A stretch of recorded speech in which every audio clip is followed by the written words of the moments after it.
Olá, boa noite. Seja bem-vindo ao Jornal da Record. O governo define plano para as usinas venderem etanol diretamente para os postos. São Paulo pode começar testes da vacina contra a Covid-19 na semana que vem. Ministério da Saúde diz que o Brasil pode ter alcançado o platô do número de casos.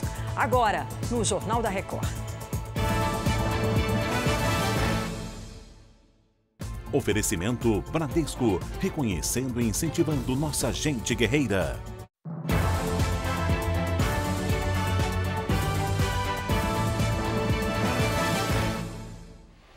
São Paulo pode começar os testes da vacina contra a Covid-19 na semana que vem. E quem traz os detalhes dessa boa notícia é a Giovana Rizardo. Boa noite, Giovana. Oi, Patrícia, boa noite para você, boa noite a todos. A vacina é desenvolvida por uma farmacêutica chinesa e está na etapa 3 de testes, que é a fase feita em humanos. Vão ser aqui no Brasil 9 mil voluntários em 12 centros de pesquisa em 6 estados. Na semana que vem, estes centros devem divulgar os critérios para a seleção dos candidatos e aí sim os estudos clínicos começam. Um deles vai ser aqui no Hospital das Clínicas. Metade dos pacientes vai receber o vírus inativo e a outra metade placebo. O Instituto Butantan é o responsável pela pesquisa. Falta agora a Anvisa, Agência Nacional de Vigilância Sanitária, fazer a aprovação do início desses testes. O governo de São Paulo espera que seja feito ainda nesta semana. Patrícia. Obrigada, Giovana.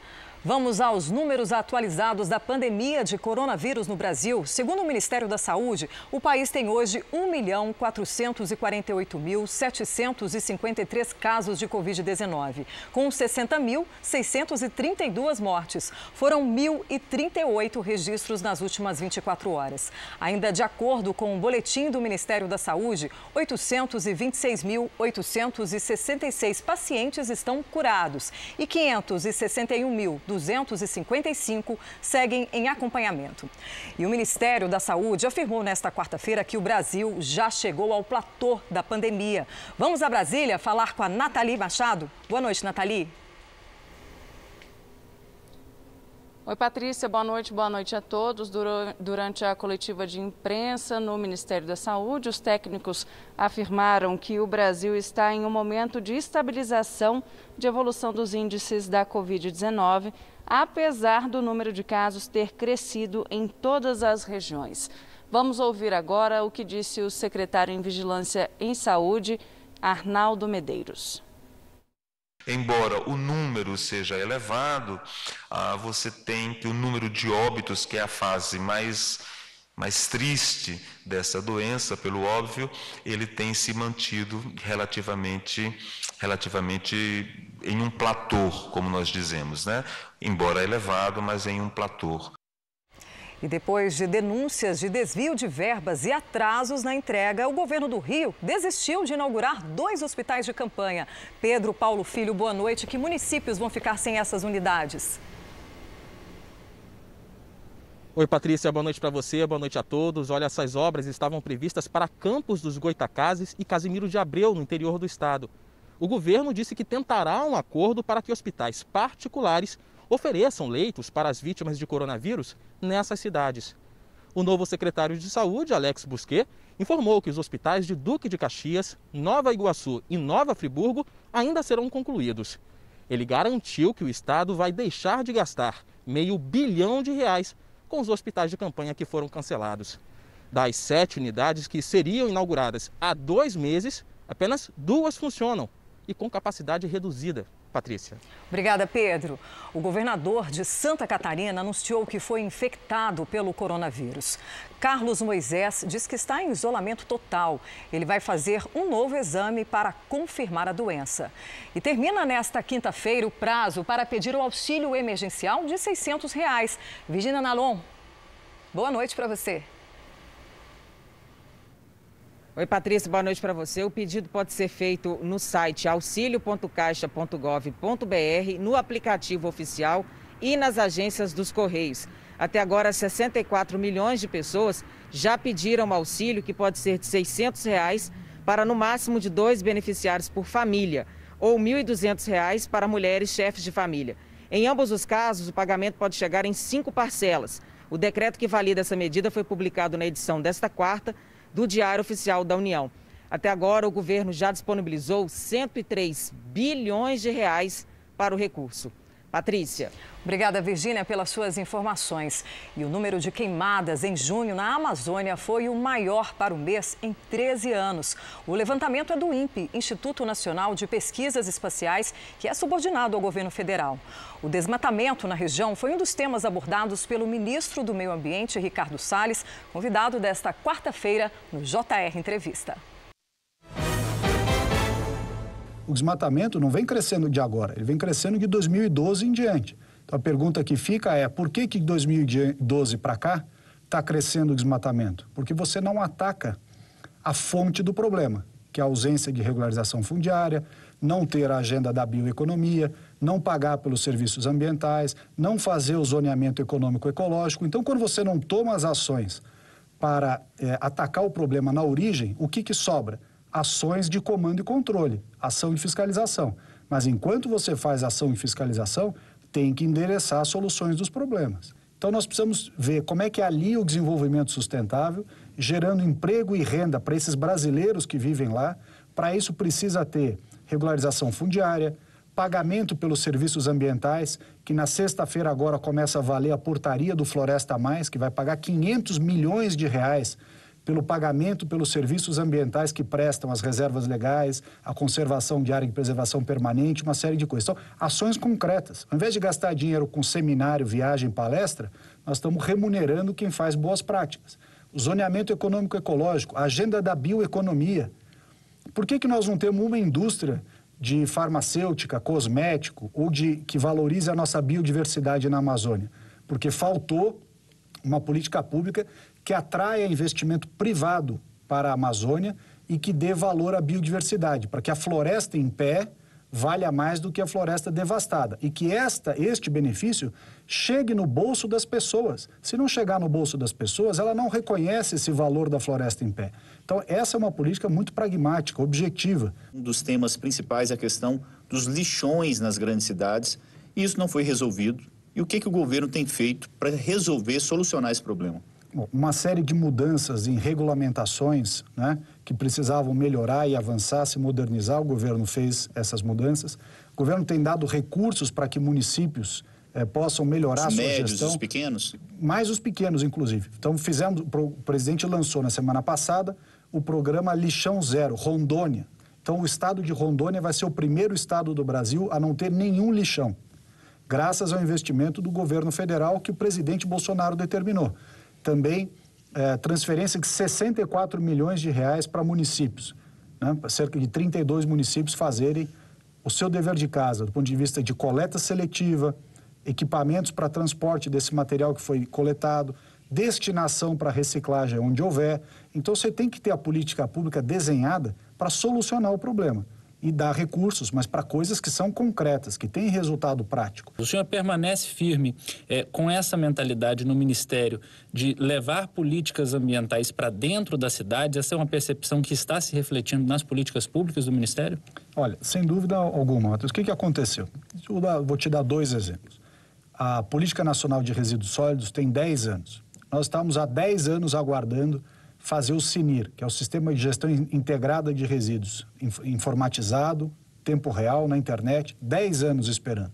O governo do presidente Bolsonaro fez em 6 meses. Para quê? Para você saber onde é gerado o lixo, que tipo de resíduo é esse, para onde ele vai.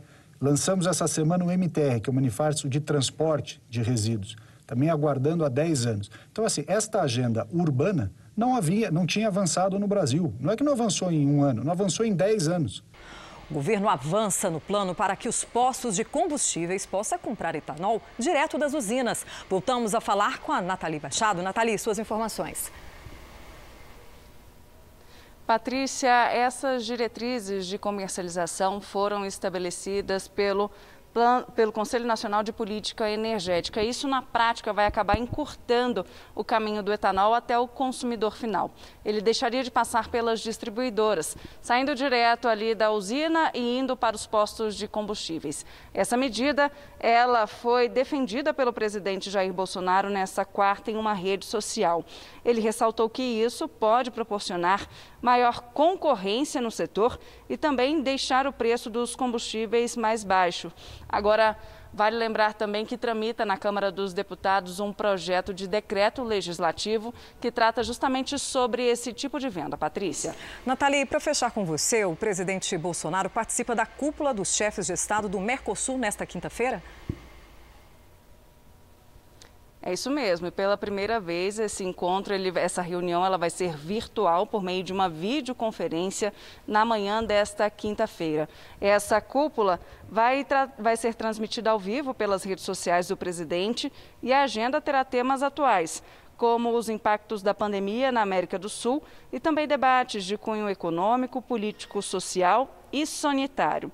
Outro assunto será o acordo de livre comércio com a Europa. Agora, Patrícia, uma última informação. O ministro Celso de Mello, do Supremo Tribunal Federal, que é relator do caso que investiga se houve interferência ou não do presidente Jair Bolsonaro na Polícia Federal, adiou por mais 30 dias o inquérito. E uma das pendências justamente desse inquérito é sobre o depoimento do presidente à Polícia Federal. Patrícia. Obrigada, Nathalie.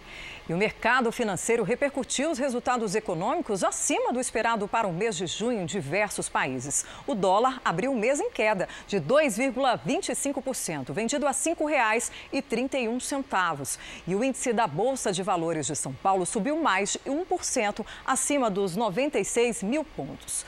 Os estados norte-americanos voltaram a bater recorde diário de casos de Covid-19. De Nova York, a correspondente Heloísa Vilela tem todos os detalhes. Boa noite, Heloísa.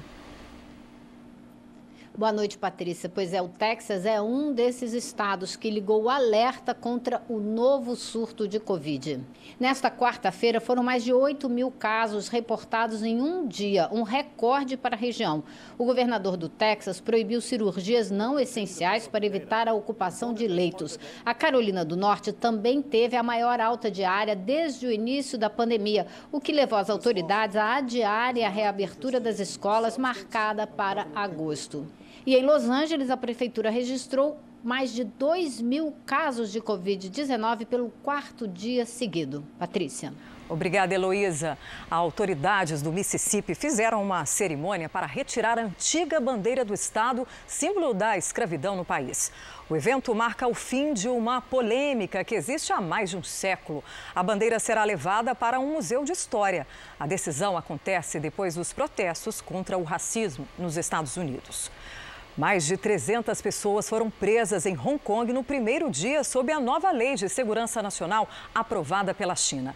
Vamos até a Ásia conversar com a correspondente Cíntia Godoy. Boa tarde, Cíntia. Oi, Patrícia, boa noite para vocês. Bom, no dia do 23º aniversário de devolução da ilha aos chineses, milhares de pessoas foram às ruas protestar contra a lei que diminui a autonomia de Hong Kong. Dentre os detidos, pelo menos 10 já foram enquadrados na nova legislação. Desde 2003, que esta data é marcada por manifestações contrárias ao governo da China. A polícia usou canhões de água para dispersar a multidão e cartazes ameaçavam ativistas de prisão caso exibissem bandeiras e entoassem gritos contra Pequim. Os manifestantes também pediam a independência de Hong Kong, mesmo correndo o risco de serem punidos com prisão perpétua por rebelião. Patrícia. Obrigada, Cíntia, pelas informações. E o presidente Vladimir Putin tem tudo para ficar no poder mais 16 anos. Nesta quarta-feira, a população votou por uma reforma constitucional na Rússia. Com metade das urnas apuradas, 76% dos eleitores aprovaram as novas regras. A nova lei não considera os mandatos anteriores. Assim, Putin poderá concorrer mais 2 vezes e ficar até 36 anos à frente da 10ª economia do mundo. E essa edição do Jornal da Record termina aqui. Outras informações no Fala Brasil, às 8h45 da manhã. Fique agora com as imagens que marcaram esta quarta-feira e uma boa noite para você.